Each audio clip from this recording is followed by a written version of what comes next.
ছেলের মোটরসাইকেল থেকে ছিটকে মায়ের মৃত্যু। চাঁপাইনবাবগঞ্জের নরেন্দ্রপুরে ছেলের মোটরসাইকেল থেকে ছিটকে পড়ে গোলাপী বেগম নামে এক মায়ের মৃত্যু হয়েছে। মৃত গোলাপী বেগম চাঁপাইনবাবগঞ্জ সদর উপজেলার হরিশপুর গ্রামের বাবলুর স্ত্রী। ঘটনাটি ঘটেছে শুক্রবার সকাল 10টার দিকে সদর উপজেলা নরেন্দ্রপুর নামক স্থানে। সদর থানার ওসি মোহাম্মদ মেহেদী হাসান বিষয়টির সত্যতা নিশ্চিত করে জানান, সকাল 10টার দিকে গোলাপী বেগম তার ছেলে মাসুদের মোটরসাইকেলের পিছনে বসে চাঁপাইনবাবগঞ্জ শহরে আসছিলেন।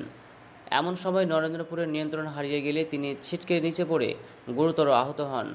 পরে স্থানীয়রা তাকে উদ্ধার করে 250 শয্যা বিশিষ্ট জেলা হাসপাতালে নিয়ে এলে কর্তব্যরত চিকিৎসক তাকে মৃত ঘোষণা করেন। মরদেহ হাসপাতাল মর্গে রাখা হয়েছে বলেও জানান ওসি।